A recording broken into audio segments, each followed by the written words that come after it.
the day, International LP Perspectives on Indian Impact Investing will focus on building collaboration between different industry stakeholders, particularly those who are internationally oriented, to strengthen India's impact investing ecosystem. The panel will be moderated by Ms. Megha Jain, Country Manager, Insitor Impact Asia Fund, a leading Southeast Asia-focused impact investor. Joining her as panelists, we have Ms. Freudenberg, Director of Investment at Golden Capital Partners, one of Europe's leading independent asset managers. Ms. Diane, Jegam, Regional Director of South Asia at Proparco, France's premier development finance institution.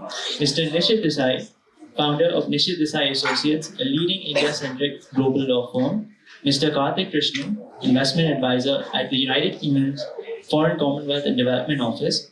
And Mr. Kunro Hino, Investment Officer at the Japan International Cooperation Agency, the development assistance arm of the Japanese government. Thank you all for joining us today, and this is my cue to hand over the stage to Megha to begin the panel discussion. Thank you so much, Vedant, and thank you everyone for making time for this. I'm Megha Jain, and I'm the Country Manager for Insitor Partners, which is an impact-focused venture capital fund. We invest in frontier markets, including India, Pakistan, and Myanmar, and Cambodia, and we've been in India for about 12 years. I'm honored to have an opportunity to have a great audience today and a distinguished panel with us to discuss the topic of ever-increasing importance: international LP perspectives on attracting greater capital to the Indian impact sector. The outbreak of COVID-19 pandemic has roused the world from its deep slumber. Perhaps among the negative effects of the crisis, if a silver lining is to be found, it was in the awareness that the world can no longer afford to ignore social and environmental issues. Climate change, poverty, human rights, gender equality are just some of the issues that are fast becoming central to mainstream business decisions. The world is adopting a broader view of wealth as having human, financial, and social dimensions, or wealth with a purpose. For years, investors have been pouring money in conventional sectors, working on risk and return models. Now, a shift is taking place, where investors are tapping into the model of risk, return, and impact, popularly known as impact investing. Impact investing opportunities address issues related to the masses, funding social enterprises that find solutions for India's largely underserved but incredibly aspirational next $500 billion. The impact investing ecosystem in India has been growing rapidly. Impact investments have grown about 26% annually in the past decade, and Ram may have a divergent view from me, where he mentioned a 20% growth, but my estimate says it has been about 26%. And more than 90% of the funds have come from foreign donors and investors, including DFIDs, institutional investors, high net worth individuals, and global institutions. If Indian impact investing has to see continued growth, it's important to get the perspective of the key stakeholders of the ecosystem. And with that, I would like to introduce you to my esteemed panelists and would request for an intro from each one of them. Nina, we will start with you. Sure, thank you. So my name is Nina Freudenberg. I'm working in the impact investing team of Golden Capital. Golden Capital is based in Munich. It was founded about 20 years ago, has 13 billion under management in different fund-of-fund structures, so private equity, private debt, infrastructure, and since this year also a new impact pillar. And that's why I joined the firm to help build that pillar. And we are currently in the process of raising our first impact fund of funds. We had our first closing end of June and started committing. And the strategy is a global strategy. Half of the commitments will go to the global south and the other half to Europe and North America in 3 sectors. Green solutions, which is about energy transition, circular economy, but also access to energy, which is more of a theme in Africa. Sustainable food and agriculture is a global theme for us, and financial services is something we only look at in the global south. We invest in growth and venture capital, PE funds, within that space. Hi, good afternoon. I'm Diane. I'm the Regional Director of Proparco, South Asia. So let me first maybe introduce you Proparco. So Proparco is a French development bank. We are being created somehow in 1977 and serve the private sector and the sustainable development in India since 2008. Our strategy in India will be resumed in two verticals. The first one will be really the FI, financial inclusion space, where we really put accent on the bottom of the pyramid, working with NBFC, microfinance institutions, and banks in order to boost the financing of the microfinance part and the bottom of the pyramid and how to empower women. And the other part will be a big focus on the renewable energy sector, specifically climate finance, but also financing the RE sector through supporting directly the SPVs, supporting the projects, supporting the banks in order to push the RE investment, but also working directly with companies who are working in the RE space. So yeah, impact investing is really the core mandate of Proparco through private equity fund, direct investment, and long-term debts. That's it. Hi, I'm Karthik. I am from Foreign Commonwealth and Development Office. For starters, this is a department within the UK government. You might actually be wondering what is the UK government doing here. So we do have a development financial institution which actually does impact investing. That is British International Investments, which was previously CDC. But we also do have a small impact investment division within the UK government, which is only unique to India. So this is something which has been kind of experimented in India just to see how we could actually do it in other countries. The purpose of that is that the regular impact investing doesn't reach, or I shouldn't say that, the regular impact investment is actually more into common sectors. It becomes very difficult if you want to experiment with sectors because the impact investment LPs would come from different different arenas. So that is why we actually got into it. We actually partnered with government institutions. For example, we partnered with SIDBI Fund, Samriddhi Fund, which actually focuses on investments in low-income states. Similarly, SBI, we have NE Fund. And more importantly, we recently had Green Growth Equity Fund, which is one of the flagship funds of the UK government in India. So this is actually created to mobilize more capital into the green infrastructure in India. And we are very proud that post our investment, anchor investment, this fund has achieved a size of $741 million USD now, and it's the largest climate fund in the energy markets in India. So this is what we do. Of course, our portfolio is very small, but we do have our own perspectives to bring to this time.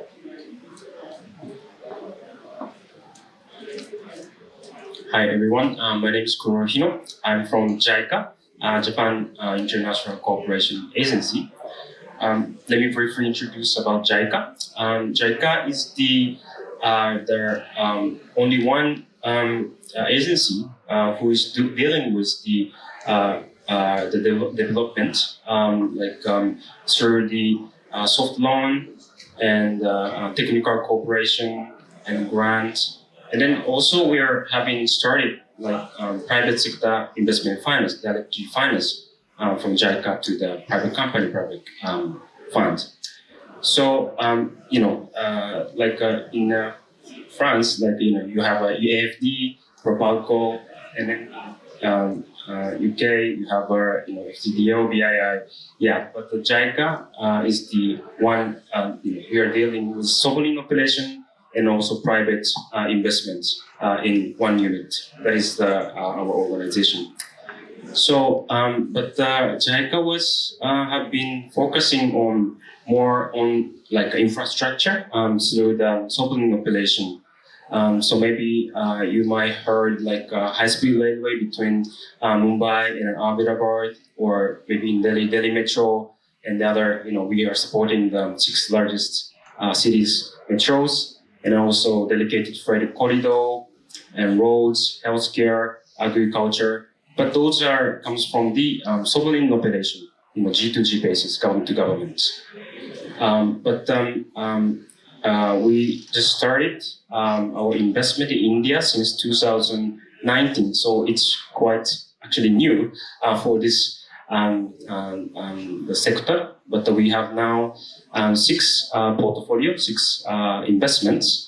4 is towards NBFC, NBFC and non-bank financial corporation, and 2 is the fund investment, including new fund. 2 we invested with the FCDO, and 1 is the towards the Rewrite Partners, which is Japanese venture capital.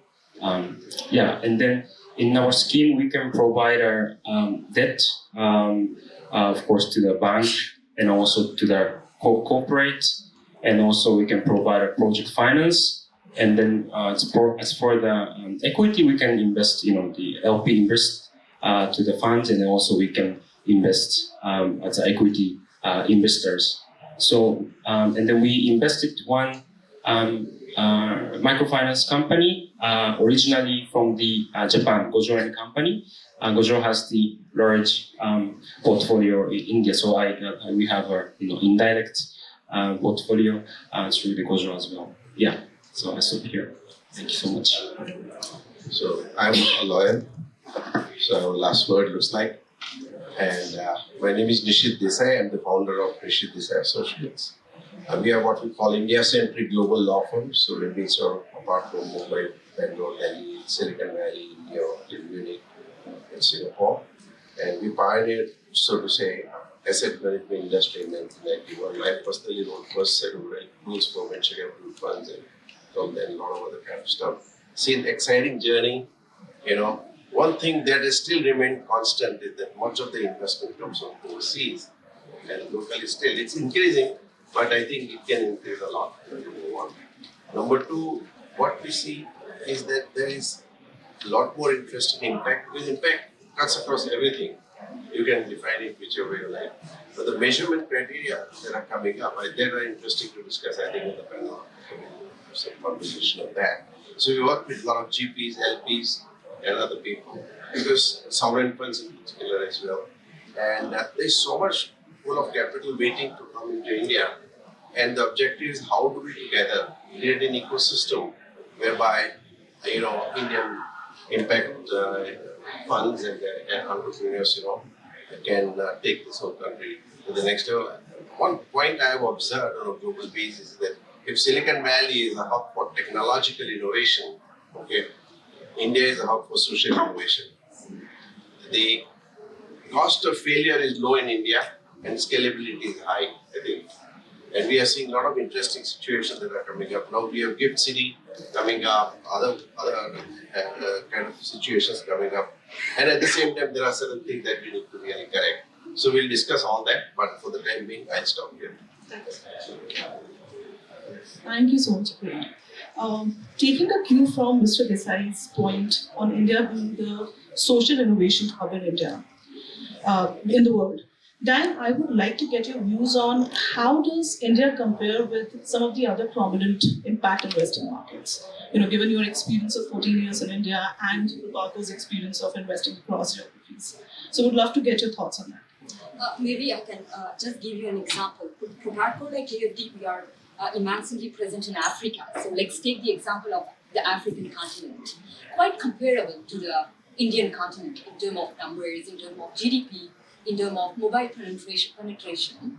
But the VC investment in India is 8 times higher than the African continent.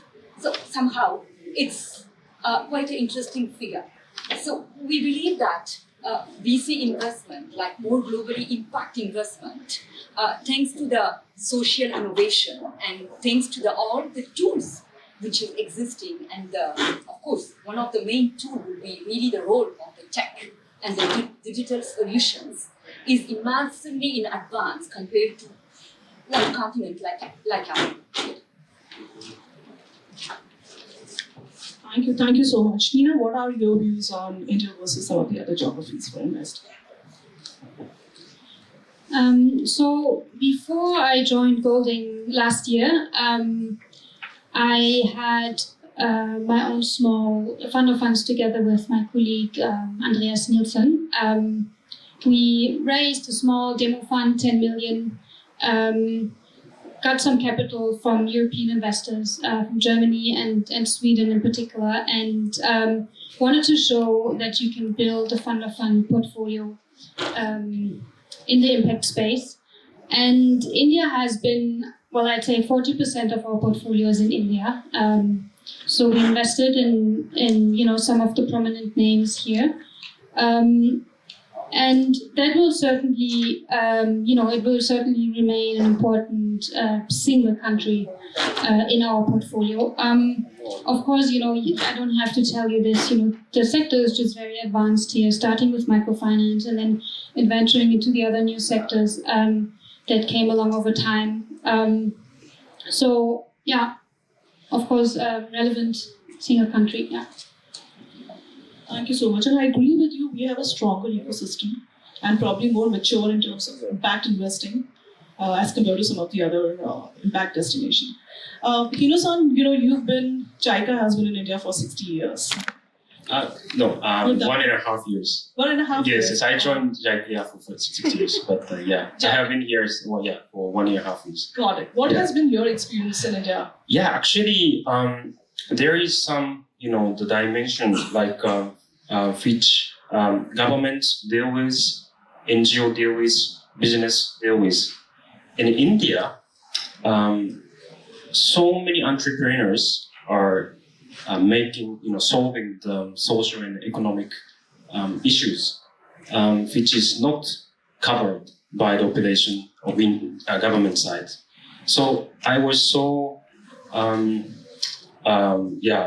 impressed by the entrepreneurs in India is tackling talented people are tackling solving the programs with their business.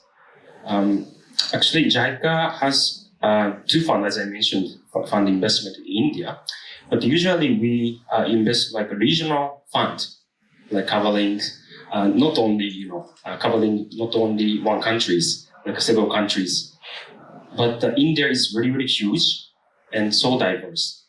So we could invest, the fund which is investing only in India. And then absolutely, India is the most advanced country for the impact investing. So we would like to learn from India. JICA would like to learn from India case as well. And also, there is the Make India policy, right?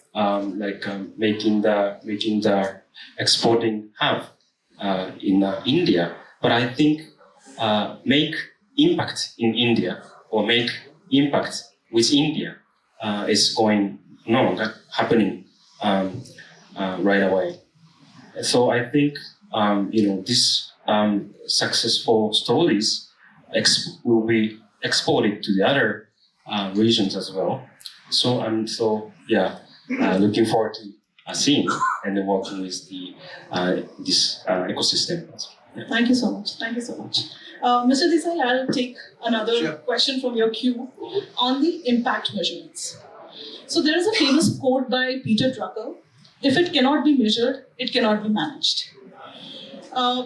Impact investors in India have been using various criterion for measuring the impact.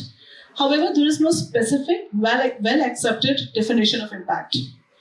I would like to understand from the panel here, what is it that makes an investment an impact-first investment for you? And I'd like to start with you, Karthik. Thanks, Megha. So, whenever we start with an investment, first we see what is that we are bringing to the table. What is the positive impact that we are bringing to the table? Of course, it could be in terms of geography. We can go to low-income states where usually the investments do not go, or it could go into the sectors which is very difficult where the private sector doesn't invest. Of course, we as a government are a bit different from other impact investors because we do not want to crowd out private sector. So we also check whether these segments require government capital. And of course, we also see what is it does have, whether it brings a gender equality. It improves gender equality, or it actually brings an inclusion. Does it actually reach what do you say? You can't actually reach the poorest of the poor, at least make an effort to reach the masses. So these are some of the things we do see whenever we do an investment. And most of the times, of course, we do have this green space which is coming up, which absolutely has become undisputable. Of course, there is also a problem with the green definition too. So that is another story. So for green, we actually have relatively easier parameters. But when it comes to the regular social investing, it becomes a bit kind of gray line is there. But nevertheless, we do actually choose geographies and sectors which are very, very difficult. In fact, we have set up incubation centers in the low-income states, which is first of its kind, in IIT Kanpur and Calcutta and Startup Oasis Jaipur. These incubation centers actually help bring in startups from the low-income states, Rajasthan, UP, which usually is dominated by Bangalore, Delhi, and Mumbai.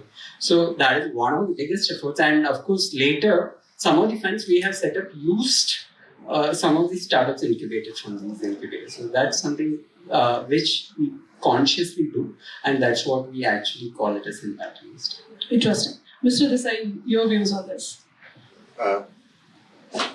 As you rightly said, impact is not defined, or it's not definable, or it could be whatever it is.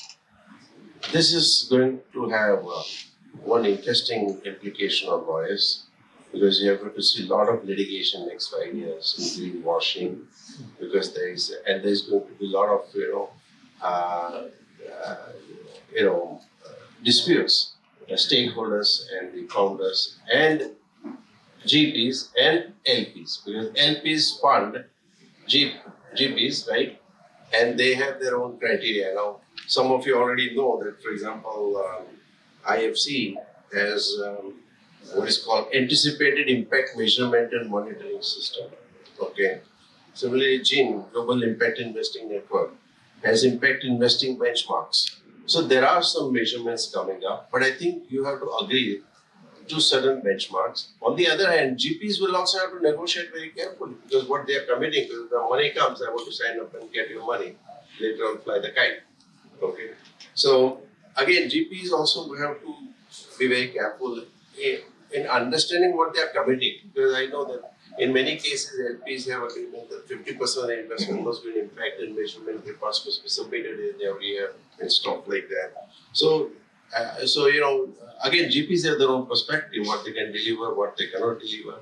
So this is going to be an interesting part. We spend a lot of time in negotiating these kind of things as well, because these are slightly opaque situations, and everybody works in good faith, but good faith could be misinterpreted depending on the outcome. If investment has done well, no problem, everybody's happy. If it doesn't do well, then there are many other ways to fight, and lawyers are always in abundance. So that is my first thing. Secondly, I believe that, all said and done, there has to be some coming together of impact investors, assessors, or say researchers, or whatever you call it, to put together some common standards, and these standards will be dynamic, not static. Like it's today, you may have certain criteria. I think you need to evolve as you go along. So we have quite a lot of work to do ahead of us, but this is an exciting moment for all of us, where we are becoming change agent. Everybody is a change agent, but I think next thing we'll have to assess in impact investing is not only how much impact, but how much, that means the degree of impact. That would also matter a lot, because everybody creates impact. So what do we want to see? And I think those are a few more of immediate comments. Thank you so much. And I agree with you that it's not just the breadth of impact, but the depth of impact that we have to measure. And it cannot be standardized because it's so dynamic in nature. Dan, given you have been investing in funds as well as doing direct investments in India, how do you measure impact? So basically, measuring impacts is what goals are we going to want to achieve, right? So let's take the example of our activity in India. In India, we are focusing on key sectors to promote growth, job creation, of course, climate change mitigation. And we believe that thanks to these activities, we are creating impact here. So how are we measuring it? That's an important query. Once again, how we are, before responding to the question, is how are we selecting our partners? I think this is key, basically. The track record, it's one thing, what they have achieved previously. So Proparco, direct equity or private equity investment, we are supporting established businesses in the impactful sectors. So impactful sectors can be sustainable agriculture, can be financial inclusion, education, edtech, what we are doing also on the health sector, where we have concrete example of funds where we have created impacts and where we achieved the implementation of the ESG monitoring, of having thinking about the gender balance on all our projects in India are 2x challenge compliant. So basically, before asking us the question how to measure the impacts, it's how are we going to select our partners? This is really for us very key. On the PE funds, we support firmly anchored partners at local level in order to take really account the unique feature of each market and what we have done previously with the first fund. So these are for us the first questions, basically. Once we know that we have selected the right partner, it's quite easy for us to monitor the impact because we have some standard approach. We have some standard questionnaire where they have to report every year. We have missions ongoing, but this is finally the second part of our journey. The first part will be really which kind of sector we are tackling and who will be the Proparco partner and what is the track record of the partner. And of course, we are not here to tell that we are going to work with the best partner. We are also here as a development bank to fill the gap. So we are also here to come up with some technical assistance in order also to help the company or the private equity fund in order to wrap up in all those impact topics. Of course, very interesting because see, impact can have various levels and dimensions. It can start with the sector. It can go on to the person, the customer, or the employee that you're serving, and then what is the impact or the depth that you are going in terms of the impact. No, of course. I'm very tempted to ask another question, which is actually a question that has intrigued us all since the beginning of impact investing, which is social returns versus financial returns. Is it possible to deliver meaningful impact at scale and still make acceptable financial returns? Nina, would love to understand what has been your experience in India. Maybe I can start by commenting the impact measurement piece. Would that be okay? So, I mean, I'm not a huge fan, of the term impact measurement. I think it's actually not really possible. We prefer to speak about impact management.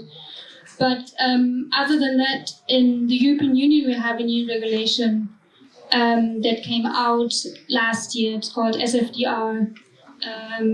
Let me see. It's social. I don't get it. Sustainable Finance Disclosure Directive, something like this. And basically, what it says. Every asset manager or investor that claims to have sustainability goals, and this also includes impact goals, they have to classify under this SFDR, and you have to classify yourself in 3 different articles, 6, 8, and 9. It's basically a range between gray, light green, and dark green, and so this is something. It's not a choice; you really have to do it. So we also have to do it, and then what that means is you have to report on a certain set of KPIs. And the European Union has last year published this certain set for environmental themes, and they're currently working on a social set as well. And this is going to set the standard for investors from the European Union. So all our portfolio funds that we invest in, they also have to report on this set of KPIs for us now.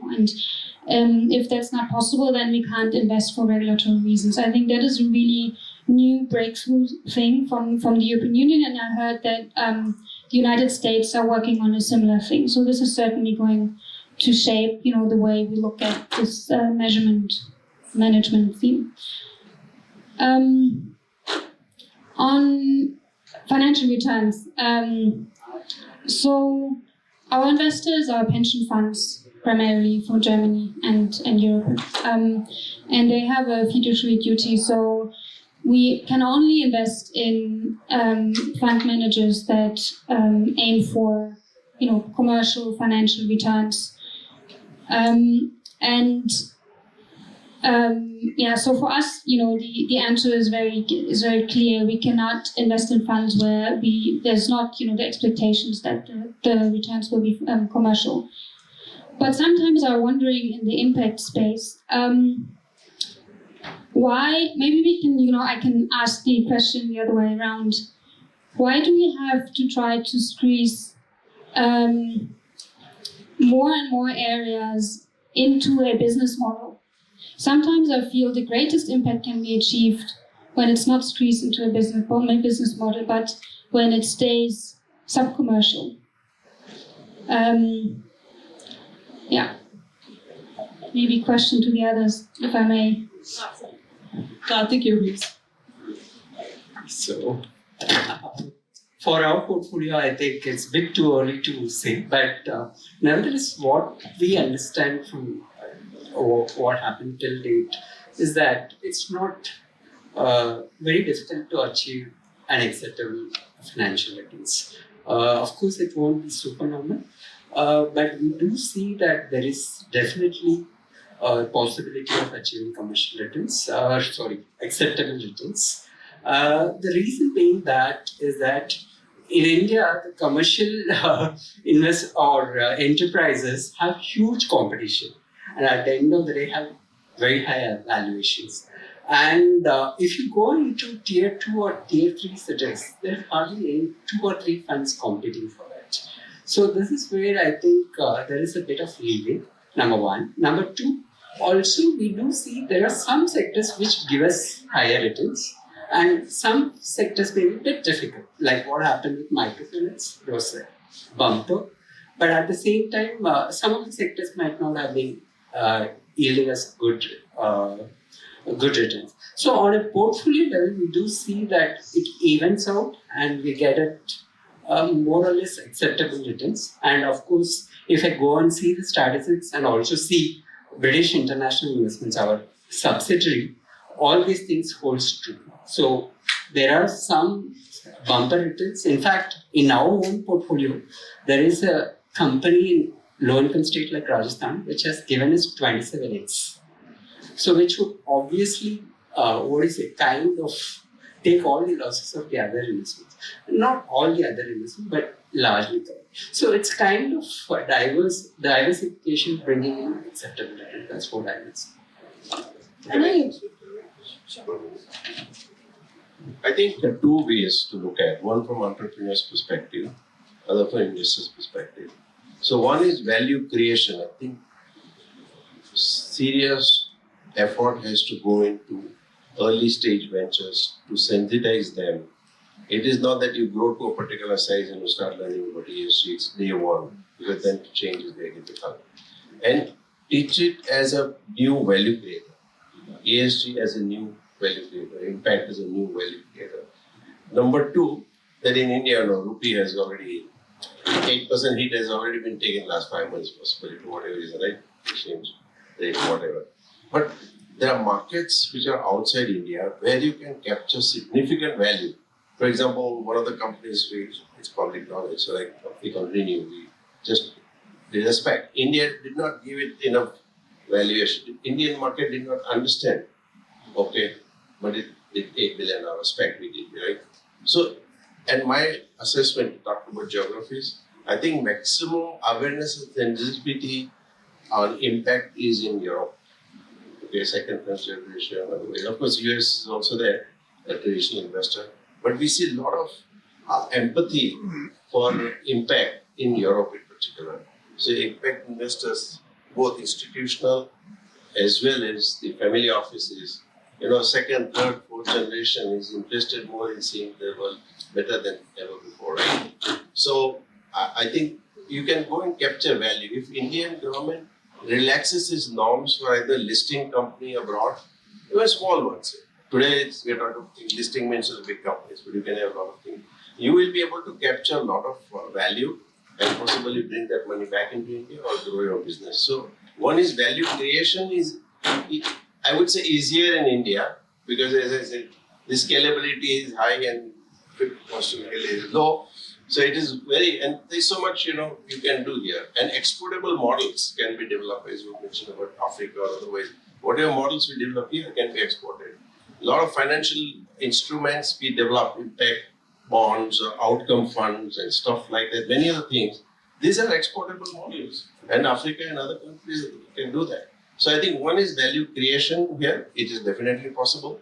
And value capturing, if it is not happening in India, possibly Indian government should make it easier for people to capture value from anywhere in the world that come. Those who understand the business and those who understand the value. Sorry for my interruption. No, thank you, Mr. Desai. And building on this point of yours, my next question is, what is it that the Indian government or regulators can do to bring more capital to India? In terms of the tax breaks, in terms of maybe talking about the R2NR pricing, in terms of capital gains for the investors. So what is it that is most critical from your perspective to bring in capital in India?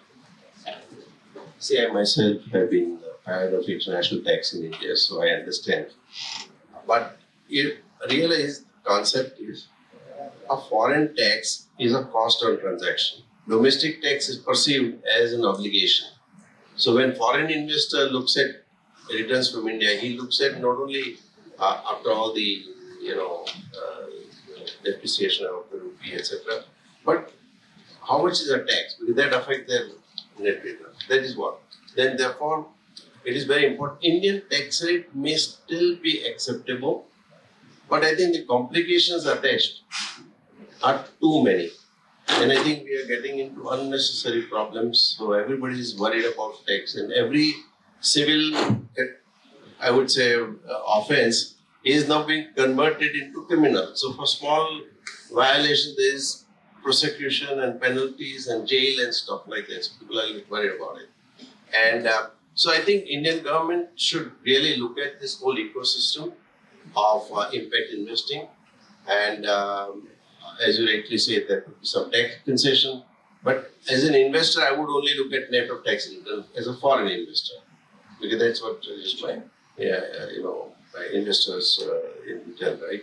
So, but at the same time, there are other small pinpricks.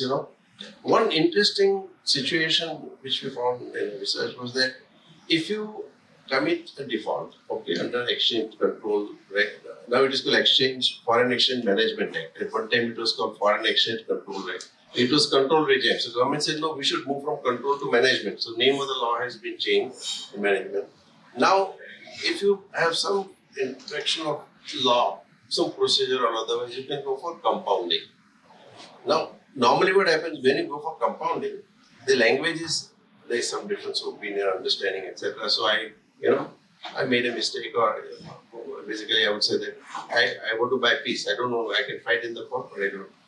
Now the language of this form says, I committed a crime and I want to compound. Now we can't as lawyers advise you to do that, because it may not be a crime. The language is very opaque, because circulars are written very ambiguously at times, and that's where the whole process begins. So criminalization. I'm saying that the criminalization of many of the offenses should be now, I think, removed from our system. I think that carries a lot for investors. I'm sorry, I'm 10 minutes to go, so I don't want to take your time. I'm giving free time as a lawyer, so. It is for impact. Yeah, but nobody, we are only considered as wolves and vultures, and sharks sometimes. No, really insightful discussion, Mr. Desai. Diane, what has been your experience? What do you think that the government and the regulators do to increase the capital flow in India? I think we have 10 minutes left, and you had a very comprehensive response on the regulatory side. To be honest with you, I'm not the right person for the regulatory perspective, but I think one of the key points of this conference is the impact versus acceptable returns. And here, just wanted to give you a few insights from what we are doing in India. Indeed, impact is really one of the important point in our decision making. In every committee, we need to explain why this client, why this project, and where are the impacts. So this is the key point. But finally, we are not considering the financial return only for us. We believe that a company should achieve profitability to have sustainable growth and to deliver more impact. So I think the question of profitability and return is somehow a win-win situation. So when we are proving that Proparco is financing the circular economy to circulate capital and the funds are interesting, this will also create a catalytic investment to having other partners to come into this kind of topic. So also, how can we be sure that we are creating acceptable returns? Also, the same response then for the measurement of the impact by choosing the right partners with the right impact thesis. I think we believe that this is very, very important for us. We are not doing much project with the PE funds or direct investment, 3 maximum per year for us. So, and we are really taking the time to go and to have a good identification, DD process, in order to be sure that we are choosing really the right partner. And yeah, we have plenty of good examples. And as our colleague from FCDO is saying, the Robin Hood system is also quite interesting, going into a sector which is not delivering much, but other major sector who's delivering more. So this kind of arguments, we are using it for our committee. Clear. Given the paucity of time, I would like to ask panel the one last very interesting question, which is we often talk about ESG and impact interchangeably. ESG is a framework. It's a code of conduct where the investment approach incorporates environmental, social, and governance factors into decision making throughout the life cycle of the investment. Using a variety of approaches, a rapidly growing number of funds now do this.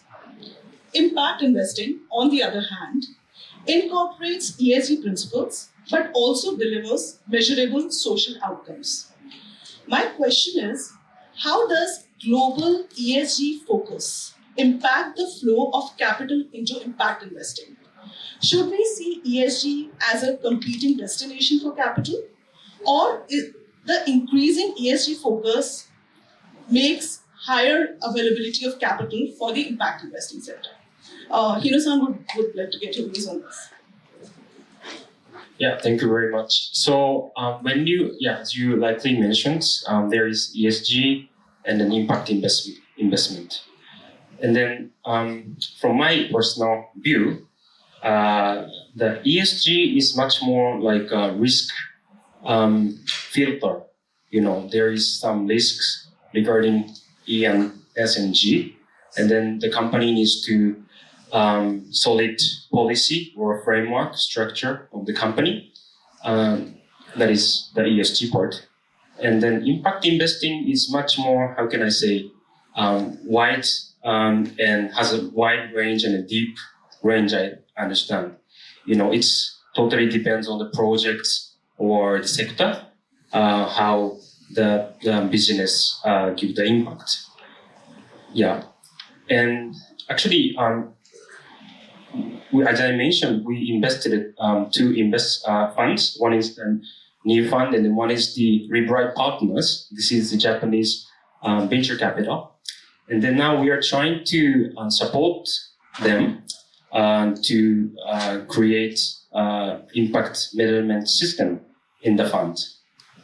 So yeah, I mean, we already discussed how to standardize the impact measurements, but I don't see there is the standardized impact measurements. Yeah, so there is a lot of the policy framework, right? IFC or GII, and but we'd like to know what is the the going on in the impact investment measurements, and then I think there should be some layers, to measure the impact, because some companies, of course, entrepreneur doesn't have such huge time to consume for just assessing the impact, because they are doing the business and then giving the impact on the ground, right? So we cannot force them to just assess, just give us the reports,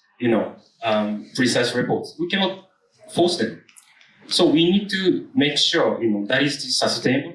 The impact measurement for the company is sustainable, and then there should be some layers: phase 1, phase 2, phase 3, and then if they grow up, they can apply like phase 3 impact measurement, something like that. I don't know the details, but we can do that.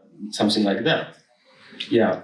And then the very interesting point is that we know that many Japanese companies like to invest in India, and then I feel like I'm observing that the portfolio companies invested by NIB funds has a lot of attraction from the Japanese investors, because through the technical cooperation from the NIB funds, they have this designated ESG officer.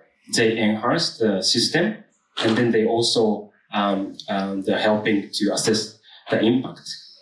And then for the Japanese company, that is giving very much comfort to dealing with them. Even it's still Series A, Series B, Series C. Japanese companies are very conservative, so they feel like, this company is doing well, from their ESG perspective as well.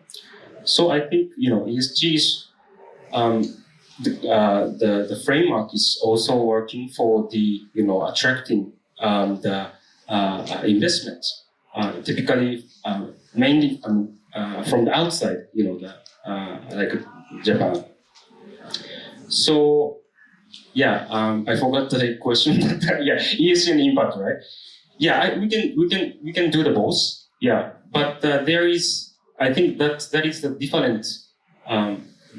We can see the different from the different angle. ESG is much more like risk filters. But obviously, if the companies is growing up, they need to satisfy those policy. Of course, they have a huge responsibility as the company growing up. For the impact investment, of course, there is huge dimension, like huge depth and the wide. So it can be parallel. And also, as I mentioned, there should be some like layers to assess. And then JICA would like to do support for the funds to assess by our support. Thank you. I agree with you. Karthik, do you see ESG investing competing with impact investing? I would say really, what ESG had done is, at least in India, it has made foreign investors more aware of it. And I had seen it actually helping more in the green segments. As far as the other segments, the regular venture capital or the social segments, what I do see is ESG is just helping not to harm. So the foreign investors are not investing in a coal or unethical businesses, but are they going and investing in socially relevant business? I'm not very sure there has been a significant increase in that aspect. But as the increased focus on ESG has given some kind of impact in that social investing, but a very big impact on the green real estate. And that is something. Thank you so much, Karthik. I've been shown a board for 2 minutes to go. So I would like to open the floor to the audience for any questions.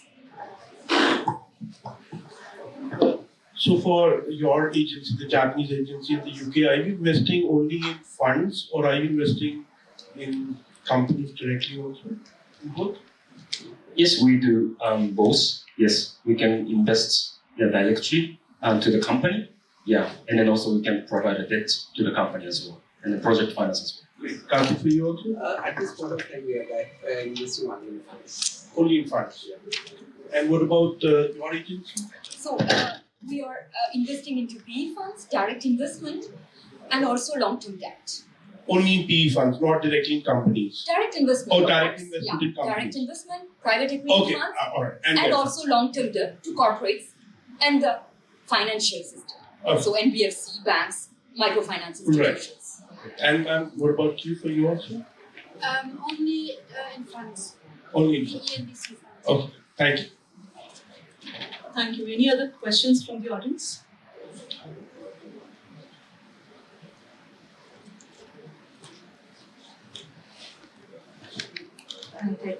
Hello. Yeah, thank you very much. It was very good to hear everyone's perspective.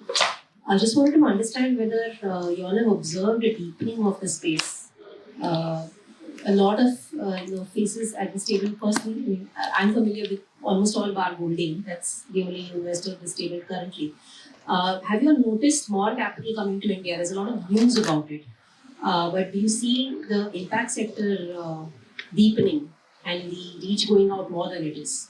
Considering 2 years of lack of social contact, lack of everyone's using online deals, it's been fairly difficult to judge this, other than in the deal making arena. So can I ask a leading question? So just to add to that, I'm based in London, and one of the things which I wanted to understand also was that some of you who are here have offices or set up in India, but investors globally who do not have a presence in India, how, if they even want to create an impact, how do they actually go about doing it? Where is the system here where they can, because I am not going to go to, a tier 3, tier 4, 5 village to really see what's actually happening and what is the real story. So, how do we access that from an international perspective?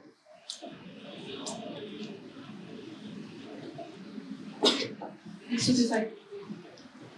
Yeah, certainly. I think we have seen huge amount of interest in impact in ESG kind of funds. New funds are coming up. Some of them are first-time funds, so you need to understand the risk associated with first-time fund managers. But a lot of first-time fund managers have already got some experience somewhere, and then they are getting into the space. And so there are a lot of opportunities. If you like, we'll be happy to introduce you to a number of funds. We are not placement agent. We don't charge a penny. Rather, we are small lawyers. But we help them set up funds and stuff like that and connect with LPs or whatever it is. So, you can piggyback on some of those things as well there. But sure, if you write to me, I'll be personally happy to deal with it. And we are all founding members of Impact Investors Council. So we are all here to help you. I would just like to add to it. In fact, Green Growth Equity Fund, which I talked about, had achieved the final close during that pandemic times. In fact, I didn't raise even a single penny before that, and during the pandemic, it actually raised 740 million. So, especially for green segments, the flow of capital was very high during the pandemic because everyone knew that we need to work. And also, there are segments like healthcare, education, where people felt that there is an increasing need to bring in technology, and that is where the capital flow also is happening. So I don't see any problem. Of course, there has been problems in the first-time manager getting funds. Of course, and also the European economy is going down and the US economy going down. Those kind of impact would be there. But as far as green and certain healthcare and education space, I think there has been good flow of that. So I think my question was actually towards the LP space and whether you could see conversions in the LP space, to add on to this list. GPs, I mean, definitely coming up quite a few. But whether you see depth in the LP space after these 2 years of pandemic, because I know that all of you, did a lot of work in the pandemic. That was a given. It was pretty much the first quarter fall. But beyond that, did you see that depth come from anyone bar the existing set? That is what I was asking. Okay. We see a lot of investment likely to come from Middle East.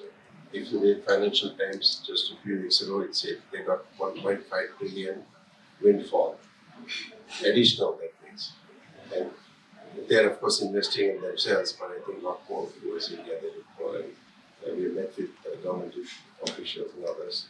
There's huge interest coming up, and there are opportunities. But of course, we need to understand that. A lot of fund, first-time fund management. That is where you must be seeing. But we are, they are small fundraisers, 100 million. I think there is also a portfolio balancing that's going on the LP side. So yes, there may be reduced allocation, but I think the allocation to impact portfolio may be affected a bit less compared to the regular portfolio. So I would say the amount of capital flowing into the space that we are looking at, it is increasing, but it's not increasing crazy fast. So all the LPs that we have in our fund of funds, they have never invested in the space before, and they would probably also not invest directly into funds because they're just too remote. So that is the one thing that I can say. The other thing is when I look at the fund portfolio of our previous fund continents, and I look at the underlying portfolio companies, what I can see is that there are more and more strategic investors and more late-stage investors that come along in the portfolio companies in later rounds.